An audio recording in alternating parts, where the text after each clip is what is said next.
d'abord, bienvenue. On est heureux de vous voir ici parmi nous pour partager cette joie qu'on a cet après-midi de rendre un hommage à notre ami Jacques Grandmaison. C'est avec émotion que je le dis aussi, pour l'avoir côtoyé pendant une trentaine d'années. Je l'ai connu, Jacques. C'était en 1971, précisément. À ce moment-là, j'étais président du syndicat de la Regina Knitting. On a rencontré Jacques Grandmaison et Jacques a accepté de faire une recherche-action pour nous autres, les travailleurs et les travailleuses, qui nous a permis de nous situer à l'intérieur de notre usine et qui a été un amorce, si on veut, pour développer l'expérience Tricophile.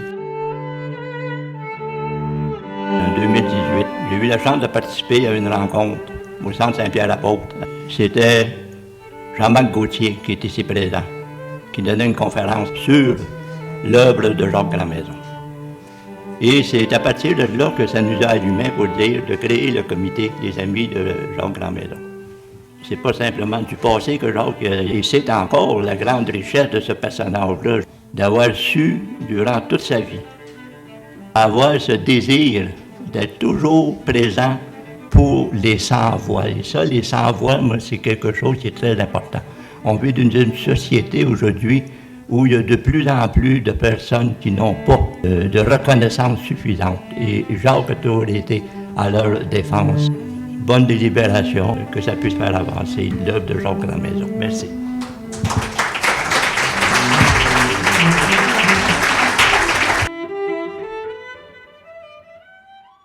Merci au comité organisateur de permettre un soutien, une relance, une avancée du projet de chaire au nom de Jacques Grandmaison. Et moi, j'ai eu le privilège de côtoyer Jacques à l'Université de Montréal, de travailler avec lui, de travailler ici avec des gens comme Manon au projet de recherche-action. Donc, je dois beaucoup à Jacques. Juste vous faire brièvement le portrait. À la faculté, il y avait une préoccupation pour qu'est-ce qui advient du christianisme dans la société actuelle. L'avenir du christianisme au Québec, ça ne peut se faire que dans l'esprit de Jacques Grandmaison. J'aimais bien qu'on finisse la vidéo en présentant Jacques comme sociologue et théologien. Et pour Jacques, ces deux choses allaient ensemble. Lui-même avait créé une bourse d'études financée de ses propres deniers au niveau de 100 000 $. Alors, de ces différents éléments-là est né le projet de chaire Jacques Grandmaison en sous-titre sur l'avenir du christianisme au Québec. Alors, on s'est engagé dans la sollicitation. On a commencé par une sollicitation auprès des communautés religieuses. Les responsables des communautés reconnaissaient qu'on devait faire quelque chose pour assurer l'héritage de Jacques. À l'Université de Montréal, j'ai convaincu le recteur que l'université devait aussi investir dans ce projet-là. Alors, l'université a fait un don de 100 000 $ pour le projet de chaire. On a relancé après, quand la pandémie s'est calmée, on est rendu autour de 800 quelques mille $ sur un objectif d'1 million. Alors, ça vous situe un peu le projet. On devrait pouvoir atteindre cet objectif d'1 million très bientôt.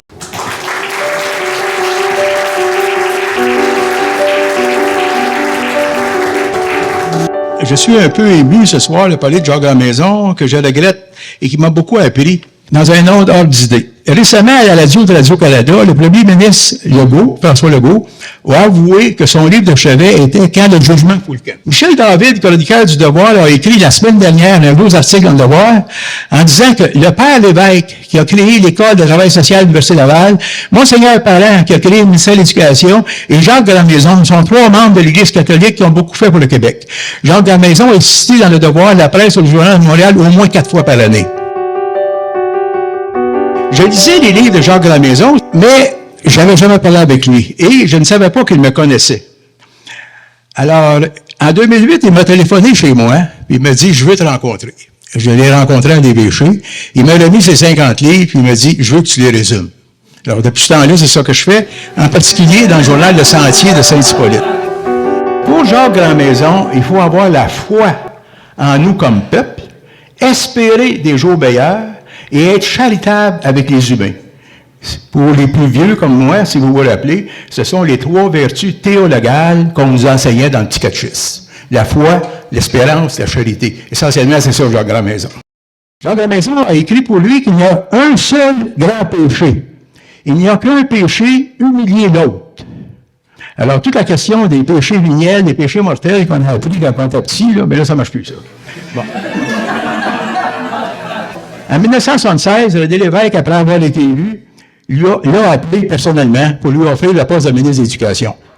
En 1980, le PQ lui a offert de devenir candidat dans Saint-Jérôme. Jacques Grandmaison a refusé. Jacques Grandmaison, il a toujours refusé d'être évêque aussi. Il voulait rester dans sa paroisse et rester dans son monde, Saint-Jérôme, Saint-Hippolyte. Pour lui, il fallait aider les tiers. Ça, c'était un mot un peu ancien qu'on retrouve souvent dans ses livres. Les tiers, ce sont les pauvres, les non-syndiqués, les travailleurs temporaires. Ça fait appel à la Révolution française où il y avait le tiers-État. Le tiers-État, c'était le peuple à la base. En haut, il y avait l'Église et l'aristocratie. Les citoyens de la ville de Saint-Jérôme et des Laurentides sont bien chanceux d'avoir eu des grands serviteurs comme le curé Labelle, le chanoine Lionel Groux, Jacques Grandmaison et maintenant, le maire Boursier. Vous êtes chanceux. Jacques Grandmaison, son dernier texte, il écrit « Quand on quitte cette terre, il ne reste que ce qu'on a donné. » J'espère que le message est clair pour vous.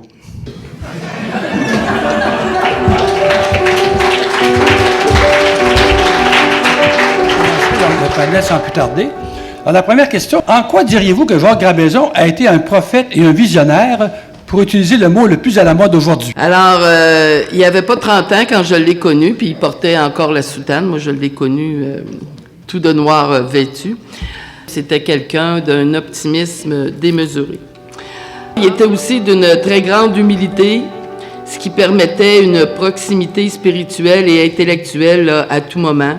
Il savait nous élever la conscience assez vite et sans détour, et on se faisait toujours prendre au jeu. Il était toujours disponible et accessible quand on avait besoin de lui. Il avait de la classe tout en étant l'un d'entre nous. Il savait vulgariser quand il le fallait. Et sa capacité à partager sa vision nous amenait toujours hors de notre zone de confort. Il savait mettre sa foi dans l'ordre des choses sans s'enfarger d'un fleur du tapis. Il avait l'habilité de transgresser les paradigmes et il nous traînait toujours dans ses horizons. Je n'ai qu'un seul regret, c'est que les Jésuites n'aient pas pu ouvrir leur université sur la colline du boulevard des Hauteurs, parce que Jacques Grandmaison aurait pu enseigner beaucoup plus proche de nous. Pour moi, Jacques, ça a été d'abord quelqu'un qui m'a beaucoup influencé. Moi, je l'ai rencontré d'abord comme professeur d'université. J'ai participé comme étudiante en théologie à la grande recherche-action sur les générations. Et je me dis qu'on devrait la recommencer, cette recherche-là. Moi, j'ai eu l'occasion de participer à la rédaction du livre sur le drame spirituel des adolescents. Je ne croyais pas que je pouvais écrire dans un livre de Jacques Grandmaison.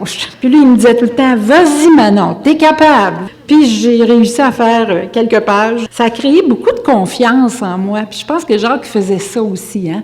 Il créait la confiance chez les personnes. Et quelques années plus tard, quand on a ouvert le Centre Le Rocher, bien, Jacques, il nous envoyait du monde. Puis là, il disait, « Va voir Manon, là, sa tribu, là, elle fait quelque chose là-bas. » Là, tu sais. Fait qu'il nous envoyait des personnes. Encore là, Jacques était pour moi comme un guide, un mentor, quelqu'un qui permettait en tout cas qu'on réalise des projets, qu'on croit à ce qu'on fait. Fait que pour moi, c'est ce que je dirais, là, Jacques, je pourrais en dire encore tellement plus. Jacques aime et aimait le monde. Et c'est peut-être ce qui caractérisait à la fois ses engagements, les relations qu'on peut avoir avec Jacques et son écriture. Son écriture est traversée par cet amour des gens. Ça me frappait dans la vidéo quand il dit sa conversion avec le milieu ouvrier, les petites gens. C'est Jacques tout craché, ça. Comment on peut dire que Jacques, c'est un prophète? Pour moi, les qualités d'un prophète, c'est la capacité d'être enraciné, d'avoir les deux pieds dans la réalité très concrète. L'expression la pâte humaine était importante pour Jacques. Une autre expression, c'était le pays réel. Il distinguait toujours le pays réel, être branché, être en lien avec le pays réel plutôt que le pays imaginé, le pays rêvé. C'est quoi la réalité concrète? Puis ça a été ça l'enseignement de Jacques. La méthode en théologie pratique, elle a été inspirée de voir, juger, agir. Mais ça commence par voir, comprendre le pays réel. Alors pour moi, cette question-là, d'avoir les deux pieds engagés, groundés, enracinés, c'est peut-être ça l'origine du prophétisme.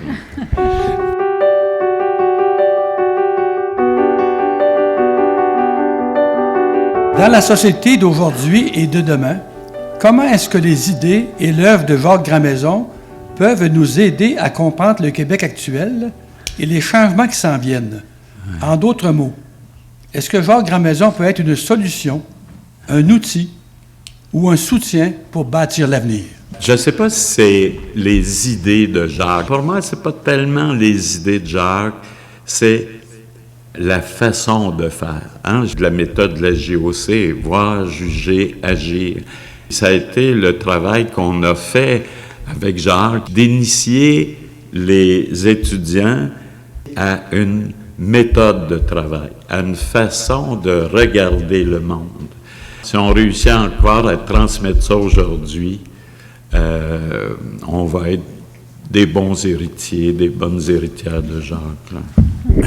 Parce qu'il faut bâtir l'avenir sur des racines. Bâtir sur du sable, ça ne bâtit pas grand-chose, mais bâtir sur du solide, ça tient. Jacques, c'est l'homme de l'espérance têtue. Puis que ça, c'est quelque chose qu'on doit continuer à développer parce qu'on doit se mobiliser. Je lisais en arrière un article, le titre c'était « Le curé Labelle de l'an 2000 ». Jacques était le curé Labelle de l'an 2000. Puis ça, c'est vrai. Puis moi, je voudrais profiter de la présence du maire, de M. Boursier qui est là, pour vous faire une suggestion. Comment on pourrait honorer la mémoire de Jacques Grandmaison à Saint-Jérôme? Concrètement, est-ce qu'on pourrait lui donner un nom de rue, un nom de place publique, quelque part? Est-ce qu'on pourrait installer une plaque sur le mur de briques, le mur de pierre qui reste de Tricophile à côté de la rivière du Nord? Je ne sais pas si vous l'avez déjà vu, là, mais Paul André qui est à côté de vous, là, c'est le spécialiste de Tricophile. C'est la mémoire vivante de Saint-Jérôme, Paul André. Sur la rue Castonguay, il y a un petit bout de mur de pierre, là, puis il y aurait bien de la place pour mettre une belle plaque qui c'était ici, Tricophile. J'en prends bonne note. Oui, merci. Je vous ai vu écrire. J'en profite. Je suis profiteuse, de profiter de cette occasion-là. On est dans le pays réel. Il y a 86 personnes témoins de l'engagement de M. le maire. Tant mieux. Merci. J'en prends bonne note. Merci. Plus que jamais, on doit adapter nos pratiques, autant sociales même que politiques, là, pour mieux répondre aux défis auxquels on fait face présentement. Et Jacques avait cette capacité-là de prendre un recul invraisemblable pour mesurer l'ampleur de ce qu'on doit analyser pour être capable de passer à l'action, être capable d'aller dans l'action avec une haute voltige de l'analyse. Et c'est cette analyse-là dont on a besoin aujourd'hui. Parce qu'aujourd'hui, on doit développer des habiletés là, pour avoir une façon plus globale de percevoir le pays réel dans lequel on est. Souvent aussi, on voit que la centralisation des décisions qu'on retrouve là, autant au Québec qu'à Ottawa, qu'à Montréal, là, c'est loin des régions, puis c'est loin de notre réalité. Alors, dans la recherche-action de Jacques Grandmaison, il y a toute une démocratisation de la réflexion. C'est pas juste les grands intellectuels là, qui réfléchissent, c'est aussi de faire participer les gens à la base. Et comme lui, ne pas se taire. Hein, c'était ça qui le personnalisait aussi. Là. Il y avait rien qui pouvait le faire taire. Quand il y avait quelque chose à dire, il criait. Moi, je pense qu'il faut qu'on se mette à crier, nous aussi. La complicité des chrétiens catholiques telle qu'on la connaissait là, au début de la Révolution tranquille, elle s'est effritée avec les temps modernes et chacun veut être libre, veut être autonome, ils veulent plus de droits de parole, plus d'action, mais il faut la voir dans un continuum où c'est la communauté qui peut en bénéficier. Alors, l'engagement social est toujours lié à la foi puis à l'espérance, mais sans un guide spirituel, c'est pas facile. Alors, Jacques nous manque grandement. Merci. Merci.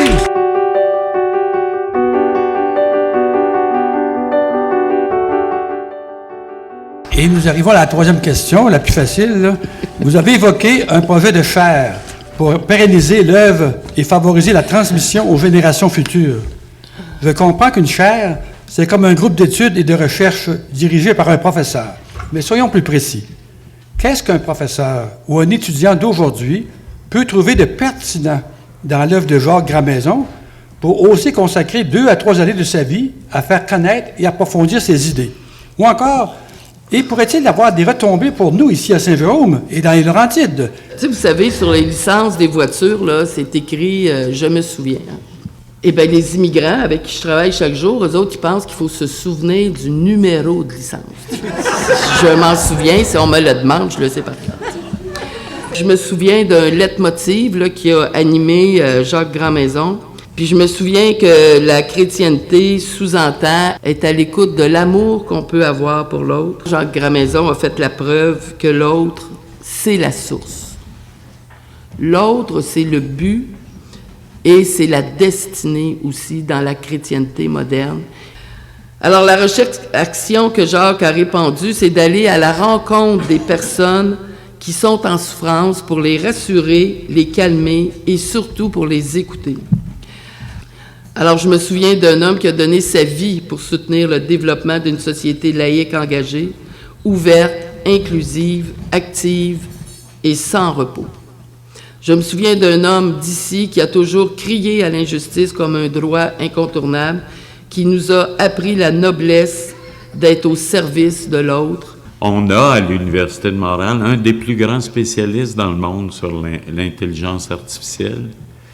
Les recherches que ce collègue-là mène n'ont pas toujours des retombées immédiates. Je vous dis ça en préambule parce que ça n'a pas été ça la façon de travailler de Jacques.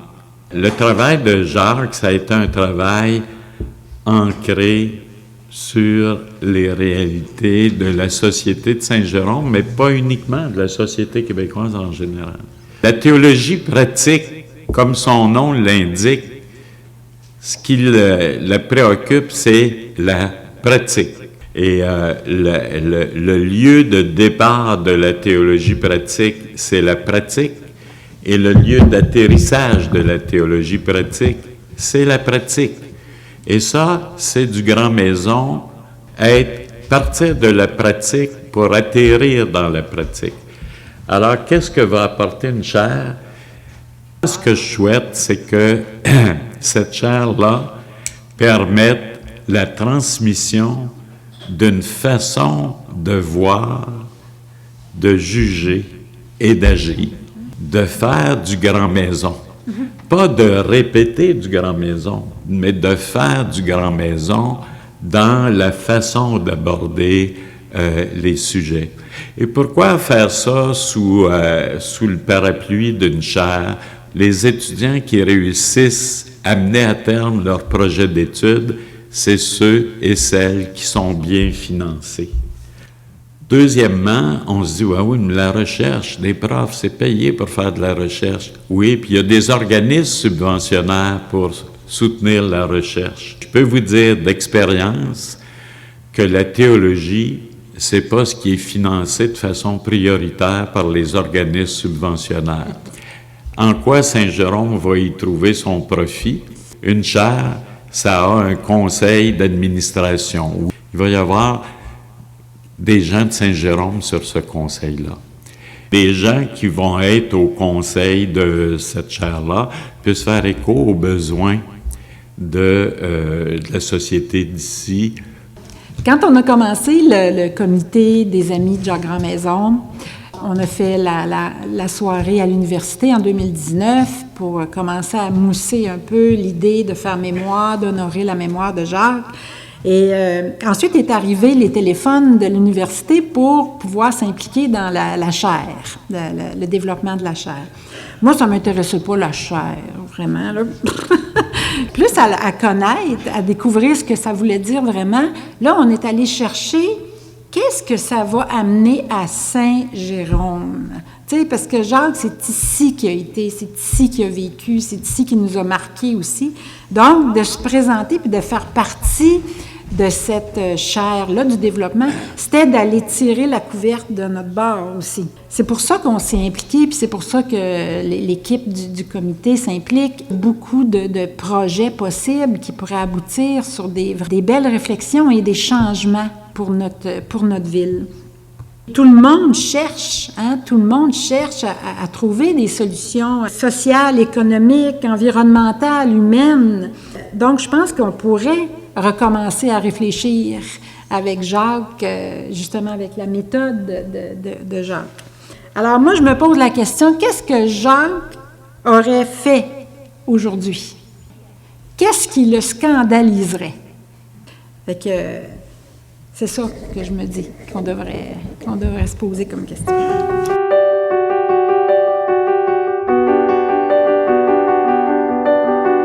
Alors, on irait sans plus tarder la période des questions.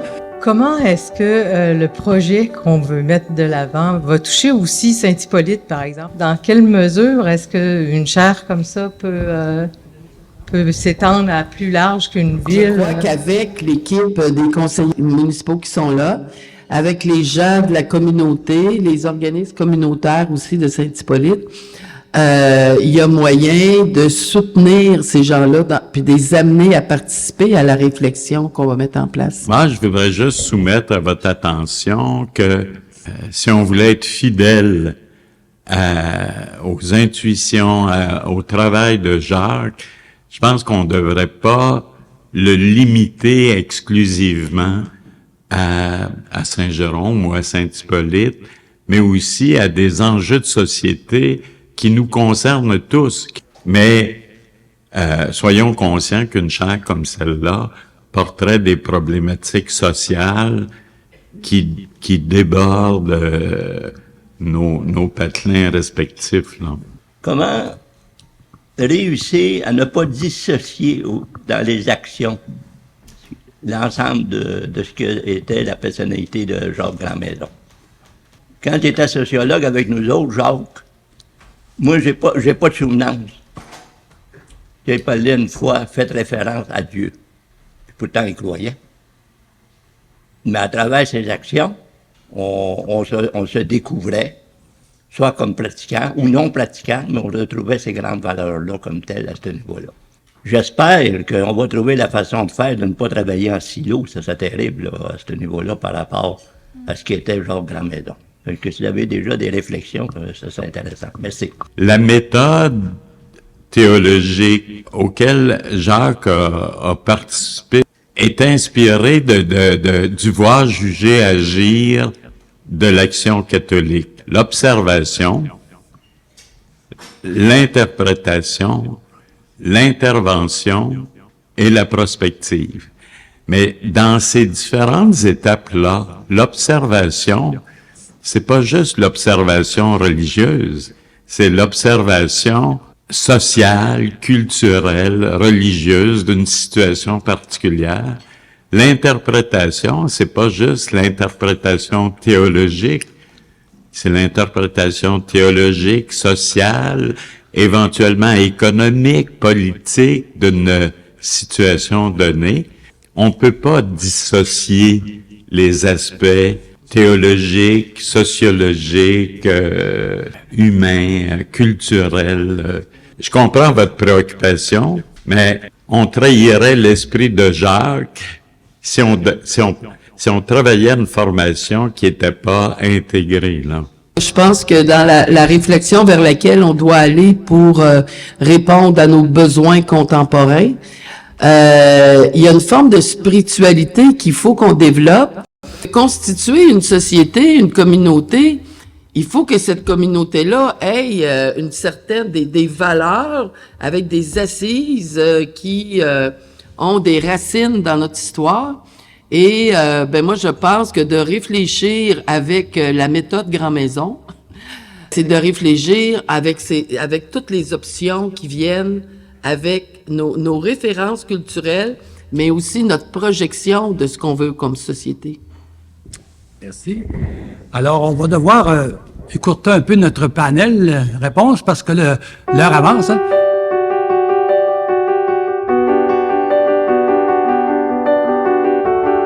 On se fait parler par Mme Mariton de venir nous donner des instructions. On est rendu près de 810 000. Là. On approche tranquillement. Là, et j'ai confiance qu'on va y arriver. Puis, je me permets de vous mentionner un petit élément. Les personnes qui désirent faire un legs, mettre dans leur testament, qui veulent laisser quelque chose à la chaire Jacques Grand Maison, peuvent le faire. Il faut que vous nous le disiez, par exemple, par écrit, que vous avez posé ce geste-là. C'est une belle façon parfois de faire quelque chose de significatif, même si on veut pas débourser des sommes trop importantes maintenant.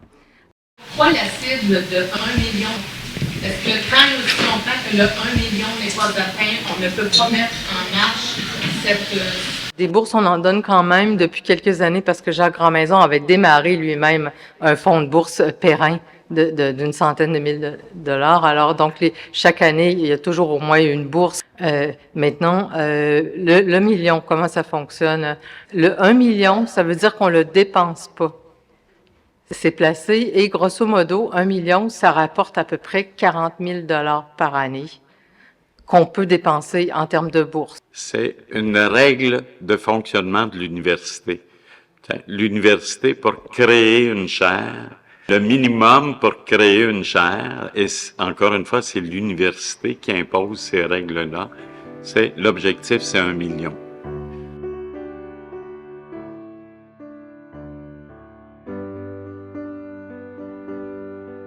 Merci beaucoup. Notre invité spécial qui est Jean-Marc Charon. Nos panélistes. Manon Lefebvre, Lynn Chaloux, François Tanguay qui animait. Un gros merci aussi à Ferrisson, qui pour l'enregistrement. Mais avant l'enregistrement de ce soir, c'est le témoignage qu'on a eu. On avait l'impression d'avoir Jacques à la maison avec nous autres. Le message qu'il nous a laissé, c'est un de ses derniers messages. Il y a quelque chose qui va se passer. Hein? Ouais, c'est mon message aujourd'hui. Pas oublier l'histoire et archives des Laurentines, qui gardent une bonne partie des mémoires déjà de Jacques Grand Maison, que vous pouvez consulter. La Fondation Adolphe et Roger Ducharme est représentée par Gilles Ducharme en particulier. Faut pas oublier non plus Michel Ducharme qui s'est occupé aussi de technique. Madame Bénédicte Hendry, qui est avec Marie-Claude Giguère, qui est en arrière présentement. Les membres du comité, Gilles Ducharme, Jean-Marc Gauthier, Marie-Claude Giguère, Loyola Leroux, Normand Robert, François Tanguay, moi-même, évidemment. Je vous dis merci aux membres du comité. On n'a pas l'occasion de se dire souvent, mais c'est vraiment chaque fois qu'on se rencontre des discussions, des réflexions profondes. Je pense que Jacques doit être fier de nous autres. Ça fait que merci à vous tous, puis ce n'est qu'un au revoir.